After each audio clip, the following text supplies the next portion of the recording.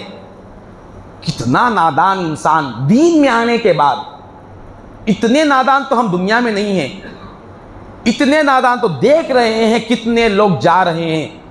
ذرا ایک مرتبہ ایک منٹ کے لیے غور کر کے دیکھے کہ میں جو جستجو محنت کر رہا ہوں وہ دنیا کے لیے کر رہا ہوں یا دین کے لیے کر رہا ہوں؟ آخرت برحق ہے یا نہیں ہے؟ مسلمان ہونے کا مطلب کیا ہے بھائی؟ مسلمان ہونا، آخرت کی فکر کرنا، یہ مولویوں کا، حافظوں کا، علماء کا ذمہ ہے۔ یہ کوئی مولانا مر جائے، یہ معمولی آدمی مر جائے، اسی کو بھی وہی کفن دیا جاتا ہے، اسی کو بھی اسی طرح سے جنازے میں رکھا جاتا ہے، اور اس کو بھی اسی طرح قبر میں اتارا جاتا ہے، کوئی فرق نہیں ہے۔ چاہے بادشاہ مر جائے، چاہے فقیر مر جائے، چاہے مالدار مر جائے، وہ دن برابر آئے گا۔ اس کے لیے کیا تیاری کی؟ اس کے لیے اپنی زندگی کو کیا سنوارا؟ نہیں بھائی، سوال یہ ہے کہ بھائی جب تک زندہ رہوں، جب تک تو اچھے سہولت کے ساتھ اچھی زندگی گزاروں، جب تک زندہ رہوں، چلو بھائی 40 سال 50، جب تک بھی جیوں تو اس کے لیے تو کچھ سرمایہ ہونا چاہیے نا۔ بالکل بات لاجک کی ہے۔ جب ہم 60 70 80 سال کی زندگی کے لیے صبح سے شام تک کا وقت لگا دیے اور یہ کہنے لگے بھائی دنیا میں جینے کے لیے بھی تو کچھ ہونا چاہیے نا، آئندہ سال قیمتیں بڑھ جائے، اس کے بعد ویسا ہو، بیماریاں آ جائے، اس کے لیے کچھ اٹھا کے رکھو، اس کے لیے کچھ کر کے رکھو، بچوں کے لیے بھی کچھ کرو، تو سب کچھ جمع کر کے رکھ لیے۔ 60 70 80 100 سال کی زندگی کے لیے صبح سے شام تک کا وقت دے دیے، بالکل ٹھیک ہے، بالکل تھوڑی دیر کے لیے اس بات کو مان لیں گے۔ یہ 100 سال کی زندگی کے لیے جو محنت ہم کیے ہیں اور اس زندگی کے لیے ضروری سمجھ رہے ہیں، مرنے کے بعد ہزاروں سال مٹی کے نیچے سونا ہے، اس کے لیے کیا انتظام کیے؟ وہاں رہنے کے لیے کیا انتظام ہم نے کیا؟ دنیا میں رہنے کے لیے، دنیا میں جینا ہے، اس کے لیے انتظام ہے۔ یہ 100 سال کے لیے جب اتنے پاپڑ بیل رہے ہیں، اتنی مشقت ہے، تو ہمیشہ رہنے کے لیے کتنی محنت ہونا چاہیے؟ کیا کیے وہ محنت؟ ہم نہیں کیے۔ ہم دنیا کے بادشاہ ہیں، دنیا کی بادشاہت یہیں چھوڑ کر چلے جائیں گے، آخرت کی بادشاہت اصل بادشاہت ہے۔ یہ بات، یہ راز ایمان والے کو ہی سمجھ میں آتا ہے، یقین والوں کو ہی معلوم ہوتا ہے۔ اسی لیے صحابہ کرام رضی اللہ عنہم اجمعین کی زندگیاں اس طرح سے آباد تھی، وہ دنیا کو خاطر میں نہیں لائے۔ اگر دنیا میں اس طرح سے محنت نہیں کریں گے تب بھی وہ چیز مل کر رہے گی۔ یاد رکھیے دنیا مقدر کی چیز ہے۔ حضرت پھر میرا بول کے فائدہ ہی نہیں ہے، 2 جملے اگر بولا تو لوگ ناراض ہو جائیں گے۔ میں بہت کنٹرول کے ساتھ میں بیان کر رہا ہوں آج، جو باتیں نہیں بولنا ہے وہ نہیں بولنا بول کے خواہ ہم کو پریشان کرتے۔ خیر، تو اللہ تبارک و تعالیٰ نے بہت بڑی سعادت دیا ہے۔ ہم اپنی آخرت کی پہلے فکر کریں۔ اس رات کے بعد سے زندگی کی ایک تبدیلی ہونی چاہیے۔ یہ کہہ دے اللہ کے بارگاہ میں سر سجدے میں رکھ کے کہے اے اللہ میں نفس اور شیطان کی شکنجے میں پھنسا ہوا ہوں۔ ہم ایک رات کو جاگ کے ہمارے اندر، اب صبح میں دیکھیے کتنا فخر رہتا، رات بھر جاگے بھائی، ہزاروں آدمی کو بولتے رہتے ہم رات بھر، رات میں جاگنے کے بعد بہت تھک گیا میں، اب صبح میں شام تک سوتے رہتے۔ کل سال میں ایک رات ہے تو یہ حال ہے ہمارا۔ صحابہ کرام رضی اللہ تعالی عنہم اجمعین کا حال یہ تھا۔ حضرت سیدنا ابو الحسن شاذلی رحمۃ اللہ علیہ سے کسی نے پوچھا، سوال کیا، یہ بہت بڑے شاذلی سلسلے کے شیخ ہیں، آپ سے پوچھا گیا کہ آپ لیلۃ القدر کس طرح سے مناتے ہیں؟ شب قدر جو ہے کس طرح سے مناتے ہیں، آپ کا معمول کیا ہے؟ تو آپ نے فرمایا تم بتاؤ تم کس طرح سے کرتے ہو؟ کہا کہ ہم ساری رات جاگتے ہیں، عبادت کرتے ہیں۔ انہوں نے کہا یہ تو ہمارے ہر رات کا معمول ہوا کرتا ہے۔ کیا فرماتے ہیں؟ ہر رات ہمارا یہی حال ہوتا ہے۔ صحابہ کرام ہر رات اللہ کی بارگاہ میں وقت نکالتے تھے، جاگتے تھے۔ ہم ایک رات سال میں جاگ رہے ہیں، آپ فرماتے ہیں یہ تو ہمارے ہر رات کا ہے، پھر شب قدر کو کیا کرتے ہو؟ شب قدر کو کیا کرتے ہو؟ تو ابو الحسن شاذلی رحمۃ اللہ علیہ آپ فرماتے ہیں اصل میں وہ ایک رات جو تم جاگتے ہو وہ بھی تمہارے لیے شب قدر نہیں ہے، وہ بھی تمہارے لیے قدر کی رات نہیں ہے، کیونکہ اس ایک دن تم اللہ تبارک و تعالیٰ کے اجر کو ثواب کو لینے کے لیے جاگتے ہو، اللہ کو لینے کے لیے نہیں جاگتے۔ تم مولا کو لینے کے لیے پانے کے لیے نہیں ہے، مولا کے اجر کو لینے کے لیے۔ اگر تمہیں مولا کے اجر کے ساتھ مولا بھی مل جائے تو اس کے بعد تمہاری کوئی رات سونے میں نہیں گزرے گی، ہر رات تمہاری جاگنے میں گزر جائے گی۔ ہر رات تمہارے لیے جس طرح سے سال میں ایک رات ہے، ہمارے پاس اہل اللہ کے پاس ہر رات شب قدر ہے، ہر شب شب قدر ہے ہمارے پاس۔ فرشتے اتر گئے تو شب قدر ہے نا، اللہ خود دل میں آ جائے تو اس کا کیا حال ہوگا؟ اللہ خود اس کے دل میں آ جائے اور اللہ کی محبت اس کے دل میں آ جائے، دنیا سے بیزار ہو جائے، کیا اس کی ہر شب قدر نہیں ہو سکتی؟ تو اس طرف جانا ہے دوست، دنیا حاصل کرے یا چھوڑے یہ کہیں نہیں جائے گی، یہ استعمال کے لیے دی گئی چیز ہے، اس کی رنگوں میں رونقوں میں پڑھ کر ہم نے دین کے لیے وقت نہیں دیا۔ صحابہ کرام رضی اللہ تعالیٰ عنہم اجمعین کو سرکار دو عالم نے یہی راز سمجھایا تھا، یہی وجہ تھی انہوں نے دولت کو چھوڑ دیا، منصب کو چھوڑ دیا، کسی بھی چیز کا ان کے پاس مقام و مرتبہ ہی نہیں تھا، فاقوں میں بھی رہتے تھے، گزر جاتا تھا، اور کسی چیز کو اللہ کی مغفرت کے سامنے، آج کی رات جو مغفرت کی ہے اس کے سامنے کسی کو خاطر میں نہیں لائے۔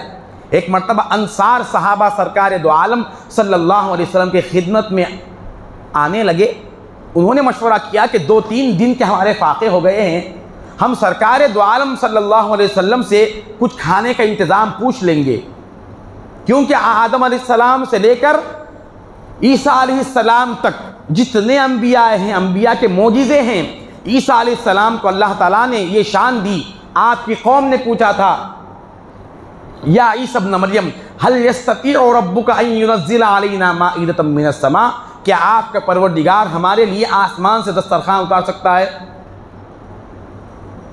اللہ تبارک و تعالیٰ نے اس پر تنبیہ کی، قال اتقوا اللہ، تم ڈرو اس بات سے، اللہ کے نعمتوں کے ساتھ اس طرح کا کھلواڑ مت کرو۔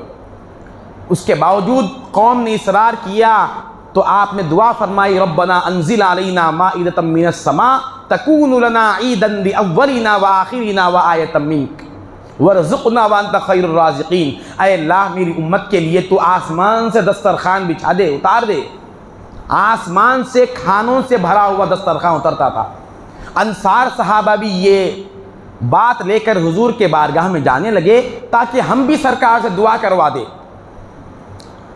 جب انصار سرکار دو عالم کے قریب پہنچے تو سرکار دو عالم صلی اللہ علیہ وسلم نے ان کو دیکھ کر مسکرایا اور فرمایا، مرحبا بالانصار، اے انصار تمہارا آنا مبارک ہو۔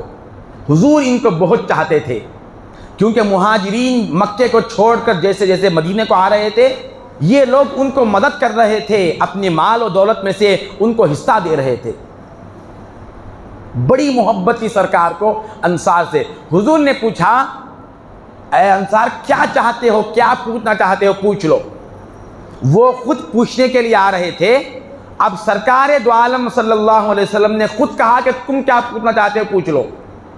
انصار وہ جو جماعت تھی وہ تھوڑا پیچھے ہٹے اور آپس میں مشورہ کرنے لگے کہ بھئی ہم تو کھانا پوچھنے آئے تھے، دنیا پوچھنے آئے تھے، ارے دنیا تو ایک دن ختم ہو جائے گی، وہ پوچھ کر کیا کریں گے؟ اب سرکار خود ہم سے پوچھ رہے ہیں تو کیا مانگنا چاہتے ہو مانگ لو، اب کچھ اور آخرت کی چیز مانگ لیں گے، آخرت کی چیز مانگ لیں گے۔ یہ کہہ کر وہ آگے بڑھے اور کہنے کہ یا رسول اللہ ہمیں کچھ نہیں چاہیے، بس آپ اپنی زبان مبارک سے ہمارے لیے مغفرت کی دعا فرما دے۔ کچھ نہیں پوچھا، ہمارے پاس اس کی کوئی اہمیت نہیں ہے نا، آج گناہ معاف ہو گئے تو کیا ہوتا، ایسے بول لے کے جاتے یہ لوگ، 2 پیسے آتے کیا، گھر چلنا ہے تو پیسے ہونا، یہ مغفرت ہوگی تو کیا ہوتا، چلتا چلتا گھر چلتا، سب چلتے، ہمارے سکون دل کا نہیں رہتا۔ بولیے کون ایسا شخص ہے جو دنیا کو کامیاب کر کے دین کو فراموش کرنے کے بعد کون سکون سے ہے؟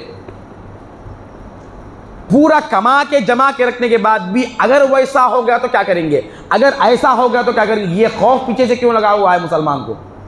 کیونکہ اللہ کے رب ہونے کا اس کو بھروسہ ہی نہیں ہے پہلے۔ یہ دنیا کا انتظام جو ہم کر کے مت چھوڑ دو، مت نہیں کہہ رہا ہوں میں، وہ چیز جس کے لیے ہم نے تراویح کو چھوڑ دیا، وہ چیز جس کے لیے ہم نے نمازوں کو چھوڑ دیا، وہ چیز جس کے لیے ہم نے اللہ کے تمام احکامات کو چھوڑ دیا، یہ کیوں چھوڑے ہم؟ بھائی نمازیں پڑھتے بیٹھے تو کاروبار ہوتا کیا، نمازیں پڑھتے بیٹھے تو یہ گھر چلتا کیا؟ یہ جو سوچ رہے ہیں گھر چلانے والے تم ہے یا پروردگار ہے؟ ایمان جو اللہ کی ذات پر ہم لیے ہیں وہ کیا ہے؟ اگر جس ہاتھ سے ہم کما رہے ہیں اس ہاتھ کی قوت وہ لے لے گا تو کہاں سے کمائیں گے؟ یہ قوت کون دیا ہے؟ ہمارے پاس پیسے تو آ گئے، پیسے تو ہم کما لیے، آم کا موسم آ رہا ہے، اگر وہ بازار میں آم نہ بھیجے، ہمارے پاس ہزاروں پیسے، کون کھا سکے گا آم کو؟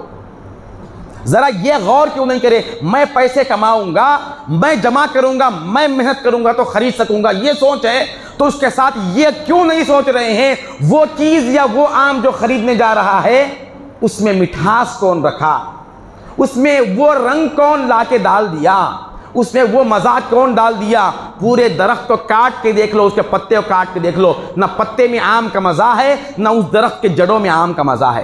پھر اس پھل میں رنگ کہاں سے آ گیا دوست؟ کون پینٹ کیا اس کو؟ اس کے اندر کون اس خوشبو کو بھر دیا؟ آپ کا پورا بازار مہک جاتا ہے آم آتے ہی، کون ڈالا اس میں؟ ہماری کون سی محنت تھی اس میں؟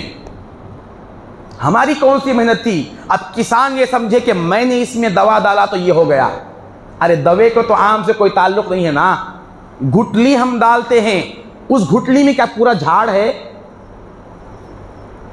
ایک گھٹلی ہم زمین میں ڈالتے ہیں، اب وہ گھٹلی کو زمین پھاڑنے کی صلاحیت کون دیا؟ کون پھاڑا اس زمین کو؟ زمین پھاڑ کے اس میں سے چھوٹا سا معمولی سا کومپل جھاڑ کا نکلتا ہے، وہ کون نکالا؟ وہ معمولی سا تنکا نکلتا ہے، کیا اس کے اندر اتنی صلاحیت ہے کہ وہ زمین کے سینے کو چیر کر باہر نکل سکے؟ کوئی ذات ہے جس نے اس کے زمین کے سینے کو چیرا اور اس میں سے درخت کو نکالا، اور ہم سمجھ رہے ہیں میری محنت سے میں جی رہا ہوں، میں کما کے جی رہا ہوں، میرا اپنا پورا چلا ہوا ہے۔ یہ ایک روح جو جان اللہ تعالیٰ دیا ہے، یہ ایک نکال لے گا، آنکھ ویسے ہی رہے گی، دیکھنے کی صلاحیت ختم ہو جائے گی، کان ویسے ہی رہیں گے، سننے کی صلاحیت ختم ہو جائے گی، ہاتھ ویسے ہی رہیں گے، اب حرکت کرنے کی اس میں صلاحیت نہیں رہے گی۔ ہماری انسان کی زندگی کیا ہے؟ دیکھ رہے ہیں صبح شام انسان اللہ تبارک و تعالیٰ کی مدد اور اس کی حاجت روائی کے سوا کچھ بھی نہیں ہے، کچھ بھی نہیں ہے۔ وہ اگر شفا نہ دینا سکے، نہ دینا چاہے، کون کیا کر سکتا ہے؟ اللہ تعالیٰ خود فرماتا ہے یا ابن آدم لو اجتمع الناس على ان ينفعوك بشيء لم ينفعوك بشيء الا ما قد كتبه الله لك۔ اے آدم کے بیٹے، اگر ساری انسانیت تجھے فائدہ دینا چاہے، ساری انسانیت تجھے نقصان پہنچانا چاہے اور میں تجھے نقصان پہنچانا نہ چاہوں، ساری انسانیت تجھے فائدہ دینا چاہے، میں نقصان دینا چاہوں، لو اجتمع الناس علی ان ينفعوک بشیء لم ينفعوک بشیء، کوئی فائدہ نہیں دے سکتا سوائے اتنا ہی جتنا میں چاہتا ہوں، وَلَوْ اجْتَمَعُوا عَلَىٰ أَن يَضُرُّوكَ بِشَيْءٍ لَمْ يَضُرُّوكَ بِشَيْءٍ إِلَّا مَا قَدْ كَتَبَهُ اللَّهُ عَلَيْكَ۔ اگر سب تجھے نقصان دینا چاہے کوئی نقصان نہیں دے سکتا، میں جتنا نقصان دے سکتا ہوں وہی ہوگا تجھے۔ ہماری صلاحیت کیا ہے؟ ارے جس وقت ہم پیدا ہوئے، اسی لیے قرآن میں اللہ تعالیٰ انسان کے دل کو جھنجھوڑنے کے لیے اپنی اس حالت کو مت دیکھیے، جوانی تو بڑی طاقتور ہوتی ہے، اپنے بینک بیلنس کو مت دیکھیے، اپنے جائیداد کو صلاحیت مت دیکھیے۔ قرآن کہہ رہا ہے فَلْيَنْظُرِ الْإِنسَانُ مِمَّا خُلِقَ، انسان کو چاہیے کہ وہ اپنے پیدائش پر غور کرے، تو پیدا کیسے ہوا ذرا وہ دیکھ۔ جس وقت تیرے باپ نے تیرا نطفہ تیرے ماں کے رحم میں ڈال دیا، اس کے بعد سے نہ تیرے باپ کو معلوم ہے کہ تو کون ہے، کیا بن رہا ہے، نہ تیرے ماں کو معلوم ہے جس کے پیٹ میں تو ہے تو کیسے بن رہا ہے۔ ماں باپ سکیننگ نکال کے دیکھتے ہیں صرف، بھئی یہ بچہ اتنا بن گیا، اتنا بن گیا، یہ بن گیا۔ ارے بن گیا یہ تو سکیننگ بتا رہا ہے، کون بنا رہا ہے اندر یہ کون بتائے؟ ایک صاحب نے کہا کہ بھئی آپ علماء لوگ ذرا سائنس اچھی طرح سے پڑھنا چاہیے، سائنس پڑھیں گے تو بڑا مزہ آئے گا آپ کو۔ کہا میں بولا کہ کیا ہے سائنس میں؟ کہا کہ جیسے ہر چیز کے بارے میں، یہ چیز کیسے بنتی ہے، کیا ہوتا ہے، یہ سب اس میں ہے۔ انسان کیسے پیدا ہوتا ہے، انسان کیسا پیدا ہوتا ہے، یہ معلوم کر کے کیا کریں گے آپ؟ اور ایک اچھا معلوم کر کے اور ایک انسان کو آپ بنا سکتے ہیں؟ انسان کو بنانا تو دور کی بات، ایک بال کو بنا کر دکھاؤ۔ قرآن کا چیلنج ہے، ایک بال کو تم بنا کے بتاؤ۔ آرٹیفیشل جو پھول آج بنتے ہیں، بالکل آپ دیکھ کر دھوکہ کھا جائیں گے کہ یہ اصلی پھول ہے۔ اب ان کا بھی دعویٰ ہے کہ ہم نے اصلی پھول سے بھی بہتر خوبصورتی والا پھول بنا دیا، شکل تو صورت تو بنا دیے، رنگ تو دے دیے، وہ بو جو اللہ تبارک و تعالیٰ پھول میں ڈالتا ہے وہ کہاں سے لاؤ گے؟ وہ بو کہاں سے لاؤ گے؟ اس پھول کو دیکھ کر اچھا ہے کہیں گے، مگر کوئی سر میں نہیں لگاتا اس کو، کوئی ہار پہ نہیں پہناتا۔ معمولی پھول کا 2-4 پھولوں کا ہار بھی رہے تو وہ عزت ہے۔ اگر کوئی ویسے ہی آرٹیفیشل پھولوں کا ہار آپ کو ڈال دے، مذاق ہو جائے گا۔ وہ بھئی یہ اس سے بھی بہتر پھول ہے نا، نہیں ہو سکتا۔ اللہ جو پھول بنایا وہ بہتر ہے، تم بنایا تو پھول بہتر نہیں ہے۔ یہ بتا رہا ہے تم ماں کے پیٹ میں جس وقت تھے، تمہارا باپ تمہیں پہچانتا نہیں تھا، تمہاری ماں انجان تھی۔ کون بنا رہا تھا وہاں تمہاری صورت و شکل کو؟ تمہاری آنکھیں کون بنایا؟ پھر اس میں دیکھنے کی صلاحیت کون دیا؟ تمہارے ہاتھ کون بنایا؟ پھر اس میں طاقت کون دیا؟ تمہارے کان کون بنایا؟ اس میں سننے کی صلاحیت کون دیا؟ اور ذرا بڑے ہونے کے بعد یہ کہہ رہا ہے میں دیکھ رہا ہوں، میں سن رہا ہوں، میرا میرا میرا۔ ٹھیک ہے، پھر اللہ تبارک و تعالیٰ نے کہہ دیا اپنے پیدائش پر غور کرو گے تو تم بھی اپنے آپ کو سمجھ سکو گے، اپنے مولا کو بھی سمجھ سکے گو۔ اگر یہ نہیں دیکھو گے ایک دن وہ بھی لائے گا، جیسے آئے تھے تم ویسے ہی ہم تم کو لے کر جائیں گے، جیسے آئے تھے ویسے ہی لے کر جائیں گے۔ آنکھ ویسی ہی رہتی، اب دیکھ نہیں سکتے، ادھر سے روح نکلنے کی دیر ہے۔ اب آپ کو کپڑے پہنانا تو دور کی بات، جسم پہ جو کپڑے ہیں اس کو بھی اتار دیا جائے گا، اب یہ اس کا لائق نہیں ہے۔ ہاتھ میں ایک انگوٹھی ہے، اب کیوں نکال دے رہے؟ اب اس ہاتھ میں اب صلاحیت ہی نہیں ہے۔ مولا کی جو قدرت کے تماشے تھے وہ تماشے ہٹ گئے، اس کی قدرت سے اس کو تعلق ختم ہو گیا۔ اب یہ زیور پہننے کی بھی لائق نہیں، کپڑے پہننے کی بھی لائق نہیں۔ یہاں تو انسان کی ذلت نظر آ رہی نا؟ نہیں، اللہ تبارک و تعالیٰ نے ہرگز جس بندے کو وہ نوازنا چاہتا ہے، جو بندہ اللہ کی ان نعمتوں کو لے کر جو کچھ تالو سے تلوے تک نوازا ہے اس کو لے کر اس کے منشا کے تحت رکھتا ہے، دنیا والے تو اس کا لباس چھین لیتے ہیں، دنیا والے تو اس کے جسم سے زیور اتار لیتے ہیں، دنیا والے تو اس کو بالکل بے یار و مددگار کر دیتے ہیں، مگر اللہ تبارک و تعالیٰ دیکھتا ہے فرشتوں یہ کون بندہ ہے میرا؟ میں نے یہ اس کو ہاتھ دیا، اپنے ہاتھ کو میرے منشا میں لگایا، آنکھ میں نے اس کو دیا، اس آنکھ سے اس نے میری نشانی کو دیکھا، میں جس چیز کو دیکھنے سے روکا تھا اس سے رکا تھا، کان کو اس نے میرے منشا کے تحت استعمال کیا، جو سننے کا حکم دیا وہ سنا، جس چیز سے رکنے کا حکم دیا اس سے رکا، زبان کو اس نے میری نعمت سمجھا، میرے منشا والا کلام بولا اور وہی سنا۔ کیا کروں اس کے ساتھ؟ دنیا والے ایک چادر اڑا کر وہ خبر میں ڈال دیتے ہیں، مٹی کے حوالے کر دیتے ہیں۔ کوئی سوچا بھی ہے کہ یہ شخص اپنے جسم پر، ہم میں سے ایسے بہت ہے، کپڑے کے اوپر ذرا برابر دھول آ گیا تو برداشت نہیں کر سکتے ہم۔ برا نہیں ہے، ایسا رائلٹی مینٹین کیجئے، لیکن مرنے تک مینٹین کر کے کیا فائدہ ہے؟ جس طرح سے دنیا میں سفید کپڑے ہم پہنے ہیں، اس پر ذرا برابر بھی داغ آ جائے، ذرا برابر چھٹا اٹھ جائے، ہمارا مزاج جس طرح سے برداشت نہیں کر سکتا، کیا ہم نے یہ سنا کہ اس جسم کو جب کفن لپٹ کر پورے مٹی ہی میں پھینک دیا جائے گا؟ جب کیا کریں گے؟ جب تو ہر طرف دھول ہی دھول، مٹی ہی مٹی ہے۔ ارے یہاں پر لباس کو بچا لینا، محفوظ کر لینا کمال کی بات نہیں ہے، جب سارے لوگ ہمیں مٹی کے حوالے کر دے اس وقت بھی ہمارے لباس کو، ہمارے کفن کو داغ نہ لگنے پائے۔ وہ لباس اختیار کرے، وہ شان اختیار کرے۔ مومن کی شان وہ ہوتی ہے، اس کے لباس پہ دنیا میں اگر کوئی دبا آ جائے وہ اتنا اس طرح سے اپنے تکلیف محسوس نہیں کرتا، وہ اپنے اس لباس کی حفاظت کر رہا ہے جس لباس کو پہن کر قیامت تک کے لیے اس کو سونا ہے۔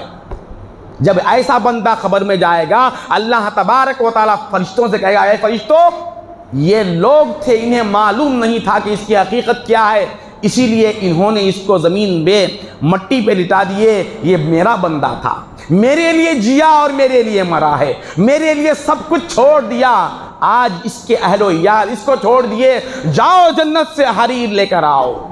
میں میرے بندے کو زمین مٹی پر سونے نہیں دیتا۔ سرکار دو عالم صلی اللہ علیہ وسلم ارشاد فرماتے ہیں، جنت سے اس کے لیے ریشم کا بستر منگوایا جائے گا، ایسا بستر جس پر آج تک کوئی سویا ہی نہیں۔ ریشم کا بستر آئے گا، جنت کی کھڑکی کھول دو تاکہ اس کے قبر میں تازہ ہوا اور خوشبودار فضائیں آنے لگے۔ کون سی زندگی بہتر ہے؟ کون سی زندگی بہتر ہے؟ یہاں جس چیز کو چھوڑ کر جاتے ہیں اللہ تعالیٰ اس کو ضائع نہیں کرتا۔ یاد رکھیے، ایک کام دین کے لیے ہم چھوڑتے ہیں، اس کا بدل اللہ تبارک و تعالیٰ اس سے بڑھ کر دین میں دے گا۔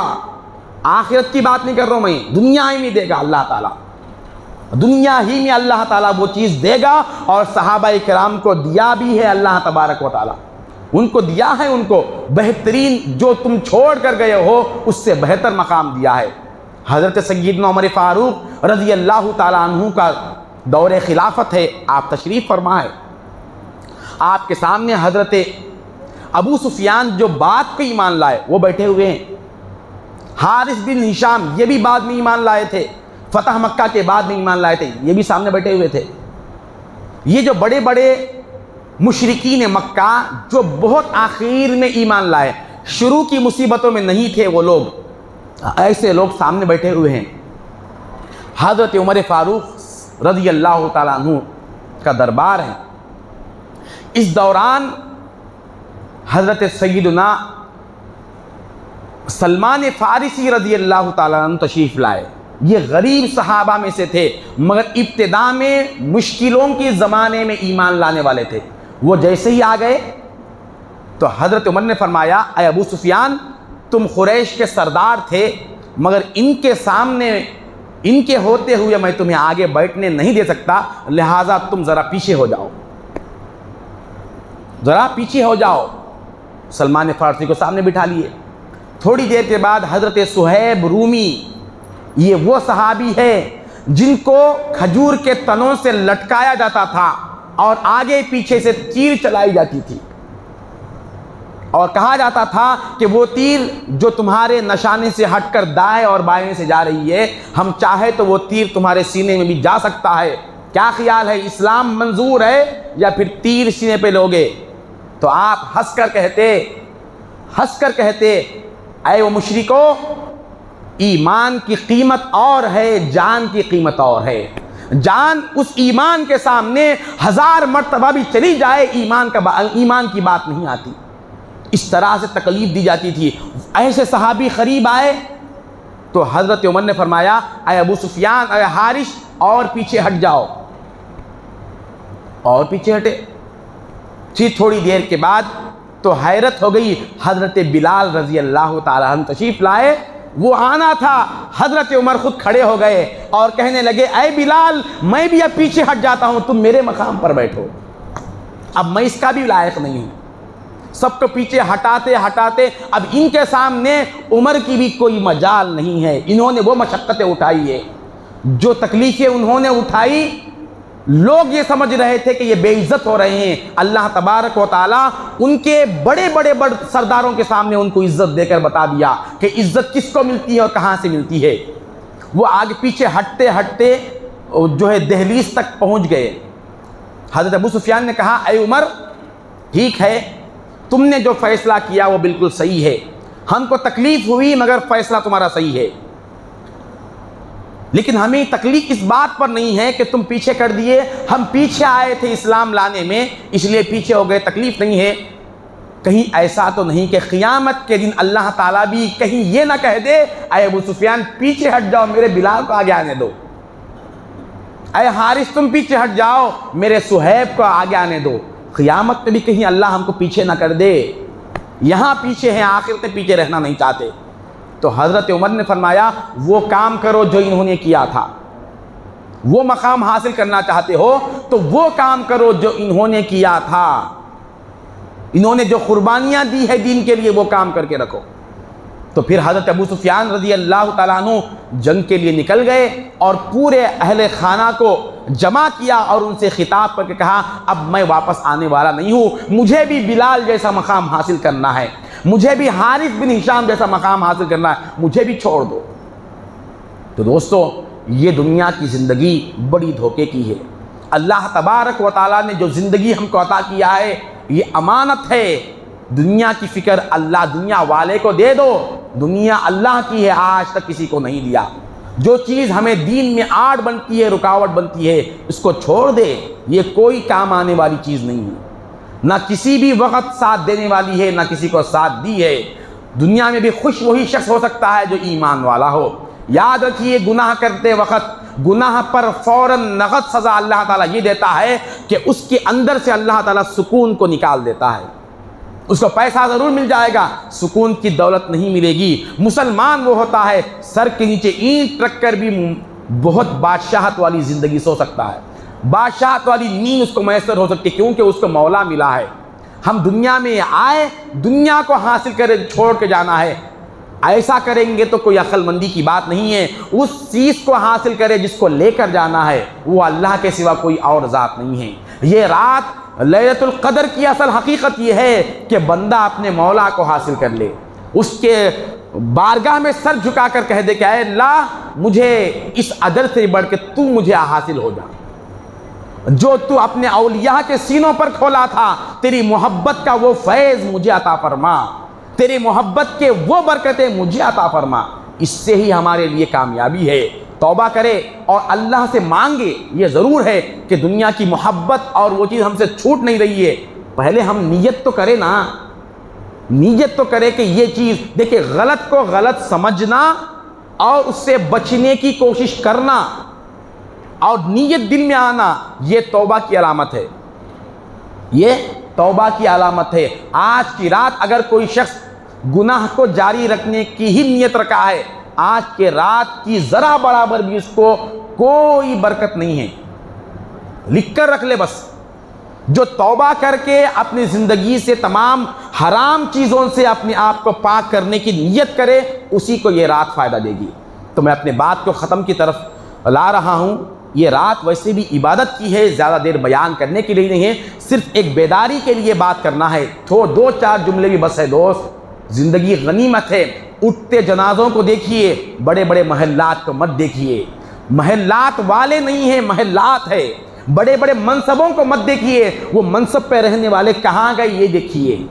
بڑے بڑے عیش و آرام کے اڈوں کو مت دیکھیے، وہ سب ویسے ہی رہ جائیں گے۔ فرعون کے خزانے رہ گئے، فرعون چلا گیا۔ قارون کے خزانے رہ گئے، قارون چلا گیا۔ دنیا جیسی تھی ویسی رہے گی، یہاں کے رہنے والے یہاں سے رخصت ہو جائیں گے۔ میں اللہ تبارک و تعالیٰ کی بارگاہ میں دعا کرتا ہوں کہ اللہ جو کچھ کہا گیا سنا گیا عمل کی توفیق عطا فرما، ہمارے حال پر رحم و کرم فرما، آج کی رات کی رحمتوں مغفرتوں برکتوں سے مالا مال فرما، سچی اور پکی توبہ کی توفیق عطا فرما، ہمارے دل کو مطمئن کر دے مولا، ہمارے گناہوں کو بخش دے، دنیا کی محبت ہمارے دلوں سے نکال دے، تیری ذات پر توکل عطا فرما، تیرے وعدوں پر یقین دے، تیری باتوں پر کامل بھروسہ عطا فرما،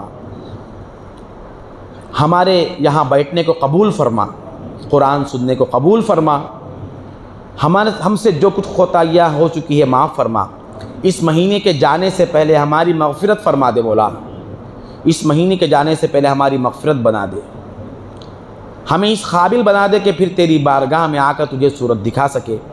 تجھے واسطہ ہے تیرے حبیب پاک صلی اللہ علیہ وسلم کا، واسطہ جمی پیران سلاسل کا۔ ان اللہ و ملائکتہ یصلون علی النبی یا ایھا الذین آمنوا صلوا علیہ وسلموا تسلیما اللہم صل علی سیدنا و مولانا محمد وعلی آلہ وصحبہ اجمعین وآخر دعوانا ان الحمد للہ رب العالمین۔ السلام علیکم ورحمۃ اللہ۔